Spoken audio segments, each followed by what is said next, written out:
No one cares. It's your birthday, my sister texted. So, I froze the $3,500 monthly account and watched them beg the landlord for mercy. I'm Zephyr, 28, and I've never made a big deal about my birthday. Not since I was a child, at least. Perhaps it's because I learned early on that no one else in my family genuinely cared. They'd forget or simply say happy birthday in passing. Sometimes not even that. But this year was different. Not because I had any expectations, but because I had finally resolved to stop pretending their conduct was normal.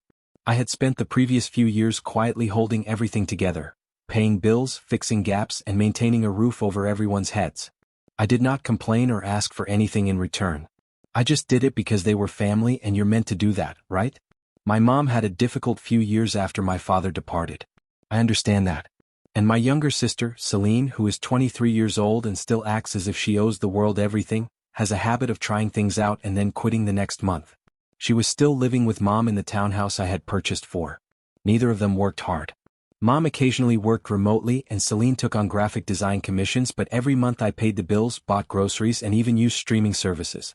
I had a joint account with them into which I transferred funds so they wouldn't have to ask. It simplified things for them. It made things difficult for me, but I persevered, until last week. My birthday was on Thursday. I wasn't expecting balloons or anything, but it would have been great to receive a text, a call, or even a goofy gift in the family group chat.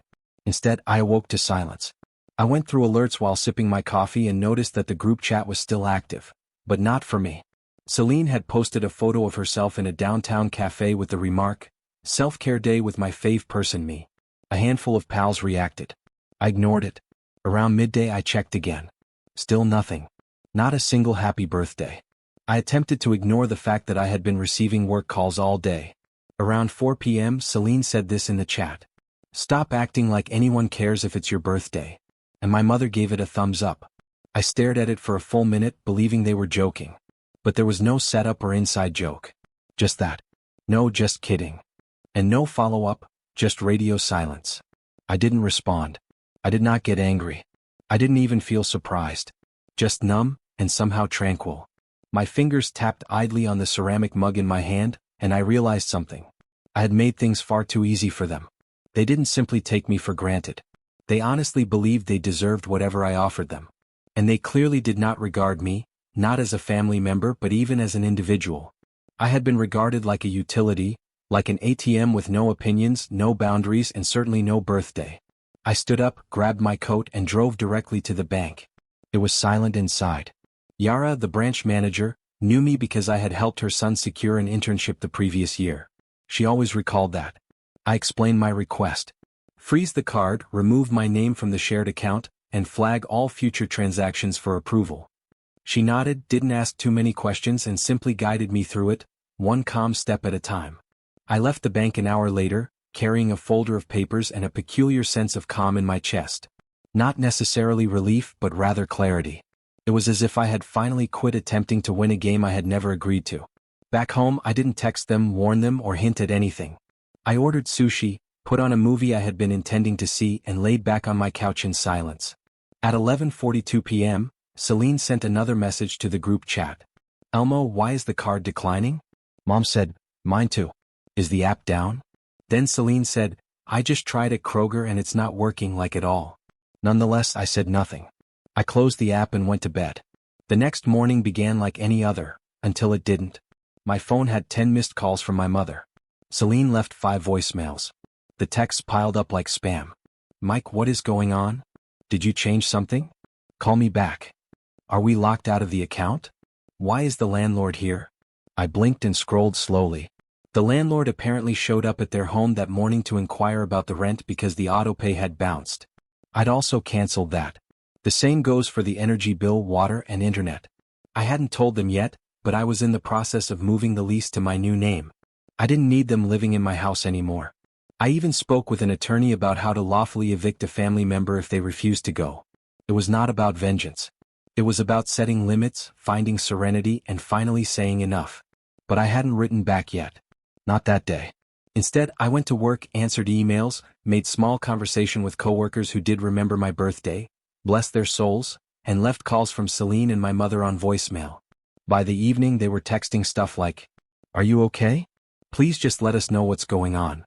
But I wasn't in a hurry to explain. For once, they were the ones who remained in the dark. For once, they were scrambling.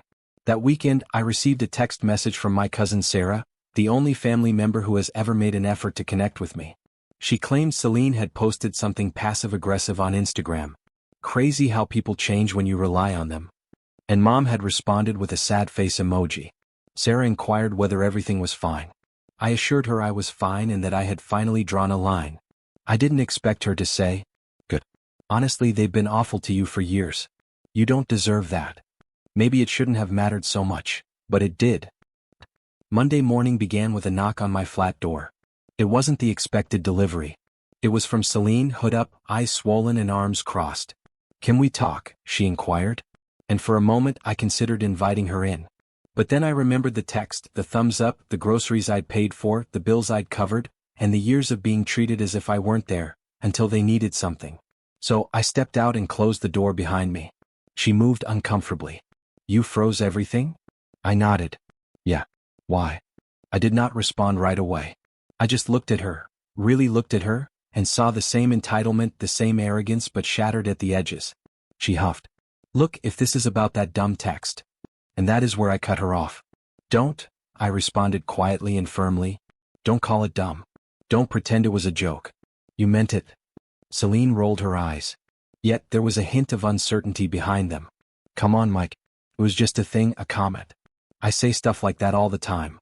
"And that's the problem," I said. "You say stuff like that all the time. You act like nothing matters, like no one else feels anything. You and Mom both. You've treated me like I'm a ghost in this family unless you need something, money, groceries, rent, whatever.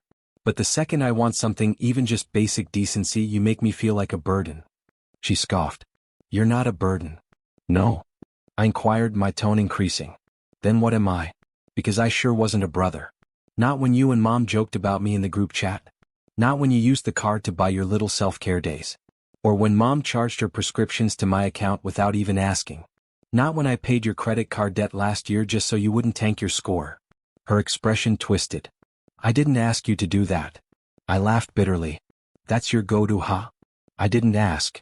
Like silence is a defense. Like ignoring my birthday was okay because you didn't ask me to care about yours either. It doesn't work like that. She crossed her arms tighter and glanced at the floor. "Okay, so what now? You just cut us off." I gazed at her and for the first time I felt no remorse. "I'm not cutting you off," I said. "I'm giving you back the life you wanted so badly, without me in it. You didn't want a brother. You wanted a sponsor." Her eyes widened, but I did not pause. I tried for years to be enough, to be useful, to be helpful, to be wanted. But all I ever got back was sarcasm, silence, and an endless list of obligations. "I don't want an apology. I don't want a hug. I want space." "So you're evicting us?" she demanded. "You're seriously just throwing us out, number? The lease was always in my name. I'm just not renewing it with you as a guest. You've got 30 days.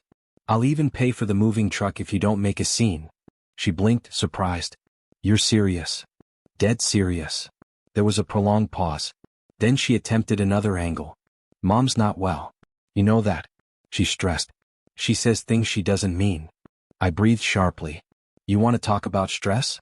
Try being the guy who has to listen to his own mother call him emotionally unavailable because he stopped giving out blank checks." "I'm not Mom," Solene mumbled. "No. I agree. You're not. But you're not far off."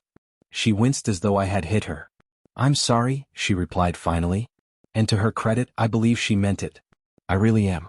I didn't think it mattered. I didn't think you cared." That hurt more than anything else. Of course I cared. That's why I stuck around this long. I turned the knob behind me. "I'm not asking you to change," I clarified.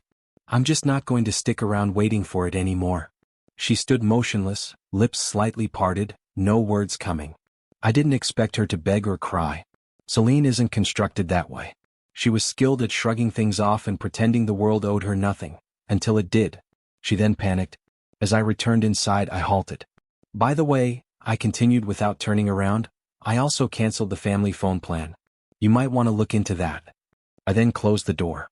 For the next hour, I stood in the kitchen, leaning against the counter and breathing. My hands trembled slightly, not from fear but from adrenaline. I was finally free. The silence in the room felt different now, less empty and more earned. But the fallout hadn't ended yet. That evening I received a call from an unknown number.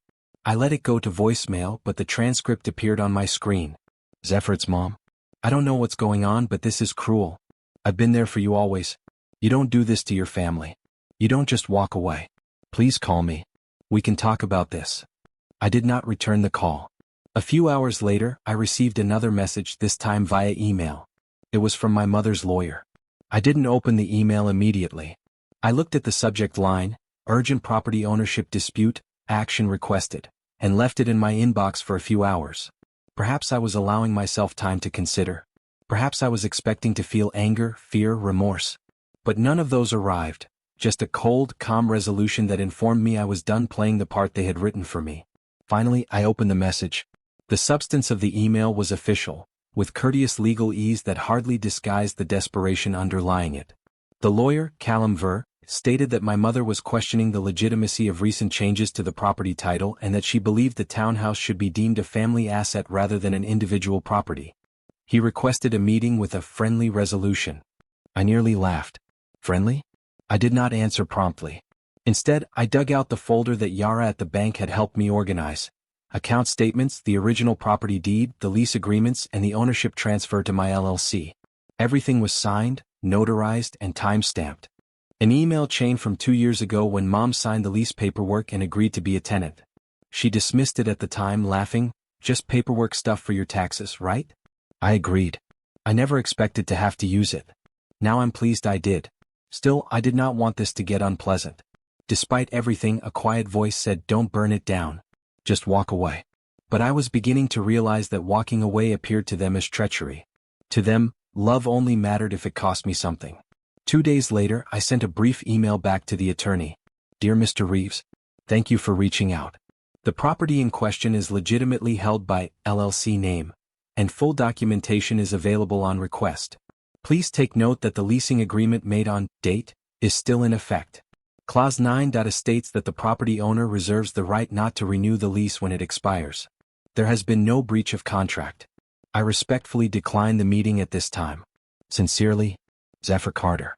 Within 20 minutes, I received a response stating that they would review the documents and advise the customer accordingly. They didn't expect me to push back. Later that night, I noticed another post by Solene, this time on her Instagram story. The screen was dark with white writing. "Crazy how family can ice you out like a stranger over one comment. We never stood a chance." I didn't respond. The following morning my doorbell rang. I looked through the peephole and saw my mother. She appeared older and smaller than I remembered, and she was wearing a raincoat despite the fact that the skies were clear. When I answered the door, she didn't say anything but looked me up and down as if she was looking for something in my face, something familiar, perhaps something gentle. "I raised you better than this," she finally stated. "Did you?" I inquired. She blinked, evidently surprised that I had met her that way. Her tone changed, less accusing, more pained. "Zephyr, we were a family. We are a family. Families say things they don't mean. Families fight, but they don't just cut each other off over birthday texts." I leaned against the doorframe. "This isn't about one text, Mom. It's about every time I was only good enough when I was useful. It's about years of you pretending like I didn't matter unless I was paying for something. Do you even know where I work? What I do? What I'm passionate about?" She didn't respond. I continued. "Solene gets a new phone. I cover it. You need a dentist appointment. I book it and pay the bill. Emergency car repairs. Did you ever once say thank you? Did either of you ask how I was doing?" Her expression clenched. "You never asked us for help, Zephyr. You made it seem like you had it all figured out." "No," I replied. "I made it look easy because you made it impossible to ask. Every time I was honest, you made me feel guilty or selfish or like I was trying to start a fight. I've been quiet for years, hoping things would get better, but nothing changed. And I finally realized they won't." She looked away. "I know things were hard after Dad left," I told her. "But that doesn't justify turning me into your safety net. You didn't raise me to be better. You raised me to be useful. There's a difference." She was quiet for a long time before finally saying, "So that's it? You're done with us?" I paused. "No," I replied. "I'm done letting you treat me like I owe you for existing. You can still be in my life if you respect my boundaries.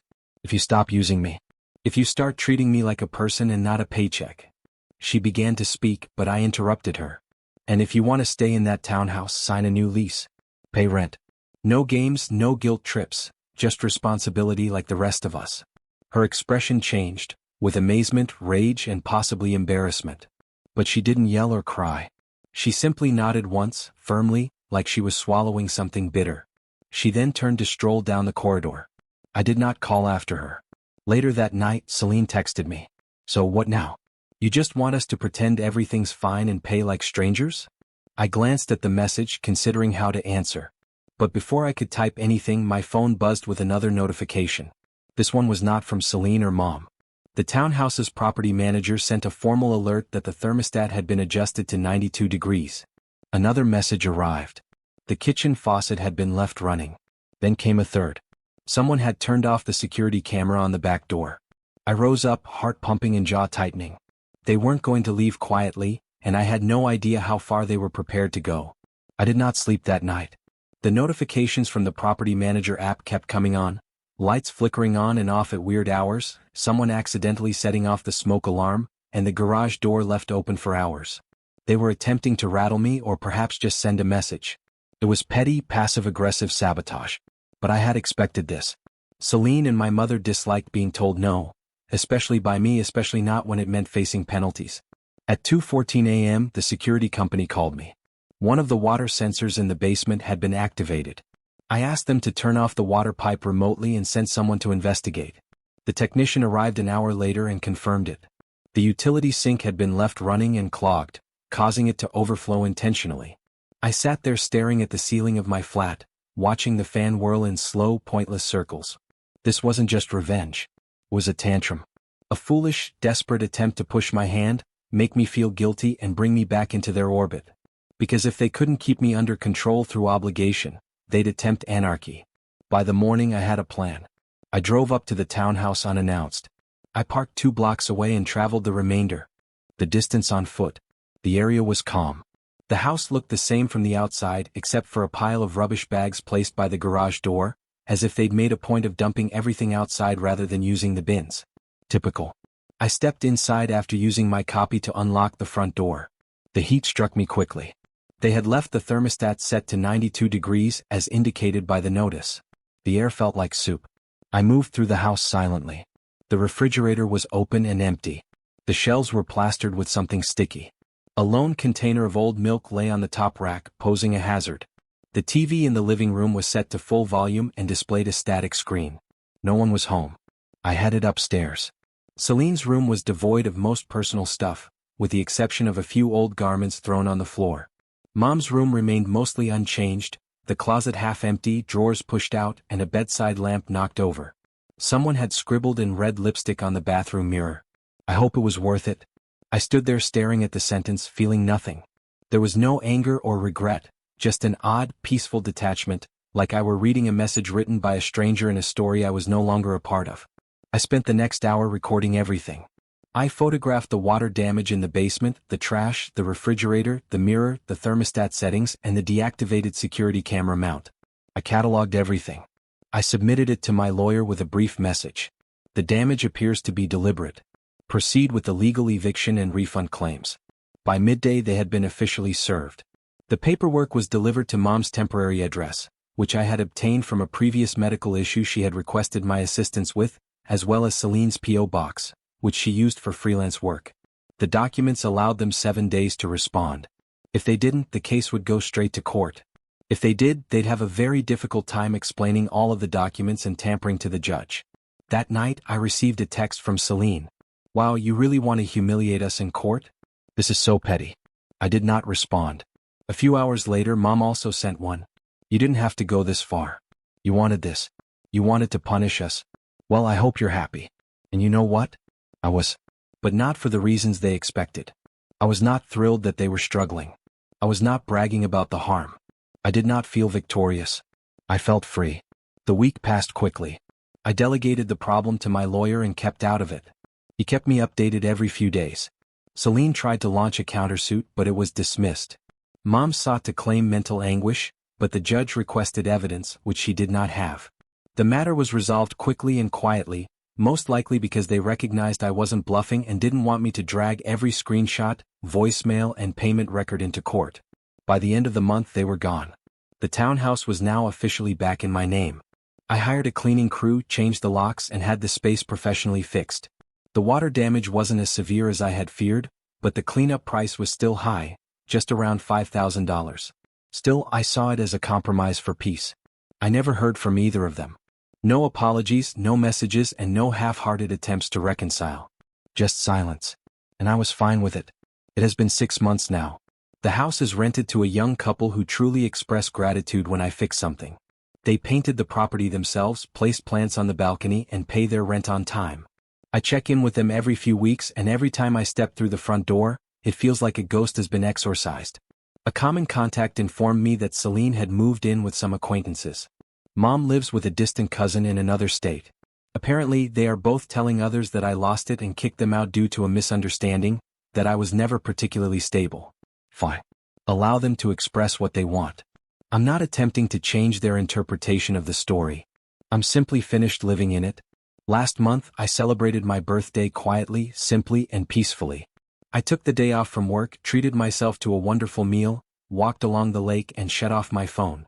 No expectations, no guilt. Just space. And for the first time in years, I wasn't waiting for someone to recognize me. I recalled myself. That was more than enough.